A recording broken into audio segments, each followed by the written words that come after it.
இவ்வளவு சதவீதம் சொல்லி காட்ட முடியாத அளவுலதான் நம்முடைய பரிதாபகரமான நிலைமை இருக்குது. நபிகள் நாயகம் ஸல்லல்லாஹு அலைஹி வஸல்லம் ஹதீஸ்கள் ஒரு காலத்தில் கிடைக்காம இருந்தது, படிக்காம இருந்தாங்க. நம்ம அப்பம்பாட்டம் காலத்துல எல்லாம் குர்ஆன் தமிழ்ல வரல, ஹதீஸும் தமிழில் வரவில்லை. இன்னைக்கு வந்துருச்சு. புகாரி வந்திருக்கிறது, முஸ்லிம் சுருக்கம் ஒன்று வந்திருக்கிறது, திருமதி வந்து கொண்டிருக்கிறது, இன்னும் பல ஹதீஸ் நூல்கள் இன்னைக்கு கிடைக்கிறது. எத்தனை பேர் படிக்கிறோம்? சஹீஹுல் புகாரி 6 வால்யூம் இன்னைக்கு வந்திருக்குது. இதுல முதல் வால்யூம் மட்டும் படித்தவர்கள் எத்தனை பேர் இருப்போம்? அப்படிலாம் படிக்கிறது கிடையாது. அப்ப நபிகள் நாயகம் ஸல்லல்லாஹு அலைஹி வஸல்லத்தை விளக்க உரைய தருவதற்காக அல்லாஹ் அனுப்பி இருக்கிறான், அதையும் படிக்கிறது இல்லை. இஸ்லாம் சம்பந்தப்பட்ட ஆய்வு நூல்கள் எவ்வளவு வந்திருக்கிறது, அதையும் படிக்கிறது இல்லை. அப்ப மார்க்கம்னா என்ன? சும்மா கடத்தலோட சுத்துறதும், டீ குடிக்கிறதும், பாங்க சொன்ன பள்ளியாசலுக்கு போறதும், இந்த மாதிரியான சில சடங்குகளோடு நின்று விட்டோம். மேலை நாடுகளை பொறுத்த வரைக்கும், அறிவுஜீவிகளை பொறுத்த வரைக்கும் அவங்க வரிக்கு வரி எடுத்து வச்சு ஆராய்ச்சி பண்ணிட்டு ஓடி வர்றாங்க. ஒருத்தர் ஆராயிரம் மரஜல் பஹரைனி எல்தகியான் பைனவுமா பர்ஸகுன் லா யப்கியான், ஒரு சின்ன வசனம். 2 கடல்கள் சந்திக்கின்றன, 2க்கு மத்தியில் ஒரு திரை இருக்குதுன்னு ஒரு குர்ஆனோட வசனம். இதை உட்கார்ந்து ஒருத்தர் ஆராயிரம், கடலுக்குள்ள திரை இருக்குதா? அது கரெக்டா இருக்கு. ஆராய்ச்சியில இஸ்லாத்துக்கு வந்துடுறான். எப்படி வர்றான்னு பாருங்க. இஸ்லாத்துக்கு வருவதற்கு குர்ஆன் என்பது இஸ்லாத்துல மக்களை கொண்டு வந்து சேர்ப்பதற்கு ஒரு வசனம் அவனுக்கு துணையா நிக்குது, ஆராய்ச்சி பண்ண காரணத்தினால. இன்னொருத்த குர்ஆன் எடுக்கிறான், ஒரு ஆயத்தை படிக்கிறான், கஞ்சனுக்கும் வள்ளலுக்கும் அல்லாஹ் ஒரு உதாரணம் சொல்லி காட்டுறான். உதாரணம் சொல்லும் பொழுது வள்ளல் கஞ்சன் இருக்கான, அவன் இதயமெல்லாம் சுருங்கி விடுகிறதுன்னு ஒரு உதாரணம் காட்டுவான் அல்லாஹ். அப்படி சொல்லும் பொழுது வானத்திலே ஏறி செல்பவனுடைய இதயம் எப்படி சுருங்கி விடுமோ அப்படி இவர்களுடைய இதயங்கள் சுருங்கி விடுகிறது என்று சொல்லி கண்ணமா யஸ்ஸஅது பிஸ்ஸமான்னு ஒரு வசனம் இருக்கிறது.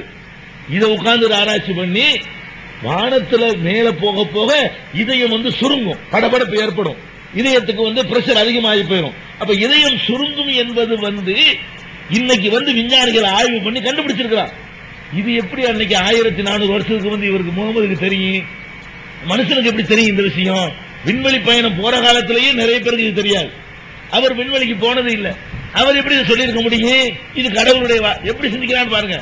இப்படியாக ஒவ்வொரு வசனத்தை எடுத்து வைக்கிறான், அதை ஆராய்ச்சி பண்றான். இன்றைய அறிவியலோடு இன்றைய நவீன யுகத்தோடு ஒத்து போகுது. உடனே இஸ்லாத்தை நோக்கி வரக்கூடிய காட்சியை பார்க்கிறோம். இப்படியான ஒரு ஆய்வு செய்து கொண்டு அவன்லாம் வந்து கொண்டிருக்கிற காலத்துல நம்முடைய நிலைமை எப்படி இருக்குன்னு கேட்டா, மார்க்கத்தை பற்றி அறியாமையில வீழ்ந்து எப்படி ஆக்கிட்டோம். இஸ்லாத்துக்கு வர ஒருத்தர் நினைச்சா கூட இந்த முஸ்லிம்கள் எல்லாம் ஒளிஞ்சா தான் வருவாங்க, அப்படி ஆக்கிட்டோம். நம்ம எல்லாம் காலியா போனா தான் ஒருத்தர் இஸ்லாத்தை காதலிப்பான். நம்முடைய எல்லா கொள்கை, கோட்பாடு, நடத்தை எல்லாத்தையும் நாசக்கேடு பண்ணி இஸ்லாத்திற்கு முதல் எதிரிகள் முஸ்லிம்கள் தான் என்று சொல்ற அளவுக்கு நம்ம யாரு ராமகோபாலன் எதிரி, அவன் எதிரி இருக்கிறோம்? கிடையவே கிடையாது. இஸ்லாத்தினுடைய முதல் எதிரி நாம தான். என்ன நாம? நீங்க உங்க நடவடிக்கையில கொஞ்சம் கொஞ்சமா பாருங்களேன். முஸ்லீம் சொல்லி கொண்டிருக்கிறோம், இஸ்லாத்தை படிச்சு கூட்டம் கூட்டமா வர்றான்னு பெருமை அடித்துக் கொண்டிருக்கிறோம். உங்களுடைய நடவடிக்கைகளை ஒருவன் பார்த்தானேயானால் அவன் இஸ்லாத்திற்கு வருவானா? இதற்கு நான் பெரிய பாரதூரமான ஆராய்ச்சிகள்லாம் நான் போகவில்லை. என்னுடைய வாழ்க்கையில நானே சந்தித்திருக்கிற முஸ்லிம் அல்லாத நண்பர்களிடமிருந்து சந்தித்திருக்கிற சில கேள்விகளை மாத்திரம் உங்களிடத்திலே சொல்கிறேன், நீங்க புரிஞ்சுக்கிறீங்க. ஒரு சகோதரர், அவர் நிறைய இஸ்லாத்தை பற்றி நூல் எழுதியிருக்கிறார். இஸ்லாத்திற்கு அவர் இஸ்லாத்துக்கு வரவில்லை. அவர் யாருன்னு உங்களுக்கு தெரியும். அவர் நிறைய புத்தகங்கள் எழுதியிருக்கிறார்.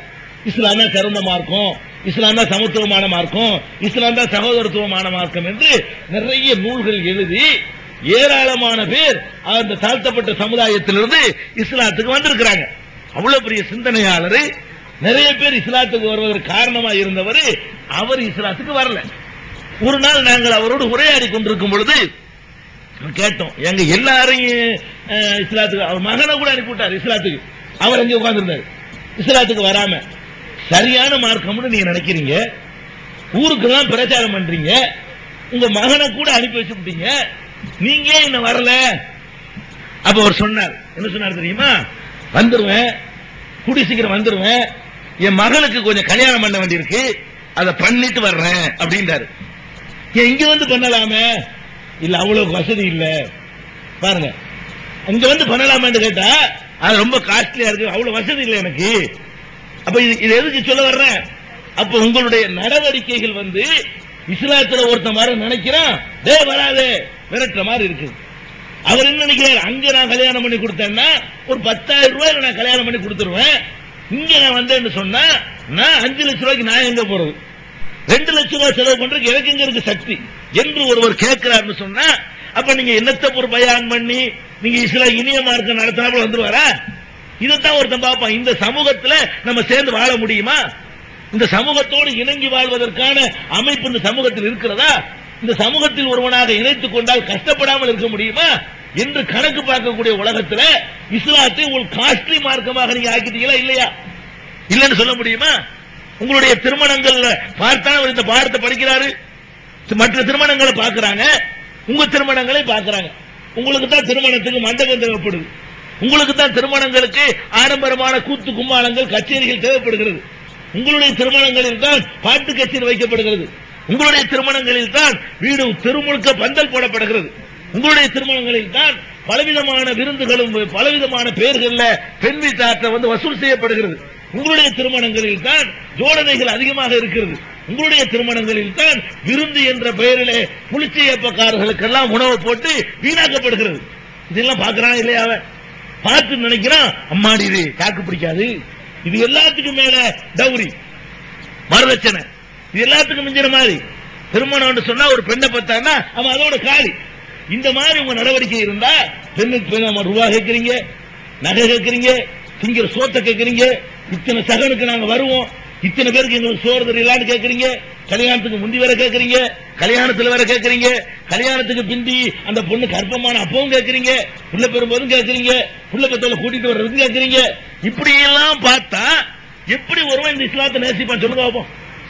இஸ்லாத்துடைய பெரிய எதிரி நீங்க இல்லையா? இப்ப நீங்க இல்லன்னா அந்த தத்துவத்தை படிச்சா வந்திருப்பானுங்க. நீங்க இந்த மாதிரி ஆட்கள் இஸ்லாத்துல இல்லாம இருந்தாங்கன்னா அவன் படிப்பான், அழகா இருக்க வந்திருப்பான், அவன் படிக்க மாட்டான், உங்களை தான் பார்ப்பான். நீங்க எல்லாம் இருக்கிறனால உங்களை பார்க்கிறான், நீங்க இல்லாட்டி படிப்பான். இதான் விஷயம். அப்ப இஸ்லாத்தினுடைய எவ்வளவு பெரிய வளர்ச்சிக்கு நம்ம முட்டுக்கட்டையா நிக்கிறோம். நம்முடைய கல்யாணங்கள் நபிகள் நாயகம் ஸல்லல்லாஹு அலைஹி வஸல்லம் காலத்துல திருமணங்கள் நடந்துச்சு, ஒரு 500 ரூபாய் செலவாயிருக்குமா? இருக்காது. கல்யாணத்துக்கு பெருமானார் ஸல்லல்லாஹு அலைஹி வஸல்லம் காலத்தில் எடுத்து பாத்தீங்கன்னா நம்ம காலத்துடைய கணக்கு போட்டு சொல்வதாக இருந்தால் 500 ரூபாய் கூட கல்யாணத்திற்கு என்று செலவே ஆயிருக்காது, வலிமா கிலிமா எல்லாம் உள்பட. இதான் பெருமானார் ஸல்லல்லாஹு அலைஹி வஸல்லம் அவர்களுடைய காலத்தில் இருந்த கல்யாணம். நபிகள் நாயகம் ஸல்லல்லாஹு அலைஹி வஸல்லம் விருந்து கொடுத்தாங்க. என்ன விருந்து கொடுத்தாங்க? கொஞ்சம் தேனு, கொஞ்சம் பேரிச்சம்பழம், கொஞ்சம் கோதுமை மாவு எல்லாத்தையும் போட்டு பிசைஞ்சு ஆளுக்கு ஒரு உருண்டை கல்யாண விருந்து. நமக்கு 7 கிட்ட அறுக்காம கல்யாணம் விருந்து கொடுக்க முடியுமா? ஏன் இதை கொடுத்தா என்ன?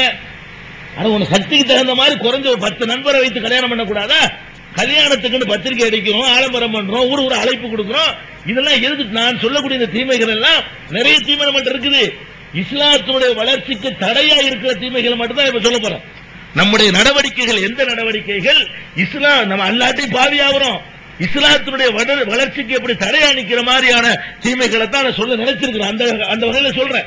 அப்ப இவ்வளவு ஆடம்பரமா நம்ம பண்றோமே, இதை குறைக்க முடியாதா?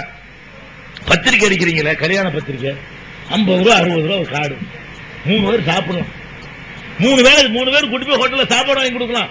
அந்த காசுல வச்சு ஒரு கல்யாண பத்திரிகை ஒரு அட்டை கொஞ்ச நேரத்தில் தூக்கி குப்பை எல்லாம் போடும், பல்பொடி மடிக்கிற கூட உதவாது, பேப்பரா இருந்தா கூட உதவும். அந்த மாதிரி போகக்கூடிய ஒரு அட்டையில என்ன பெரிய விஷயம் இருக்கு? ஒண்ணும் இல்ல.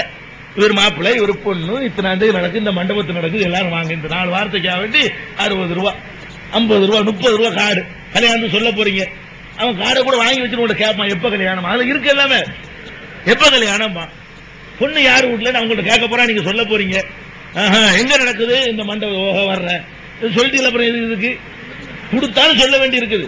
இது கூட விளங்காம உங்களுடைய திருமணங்களை ஒரு 10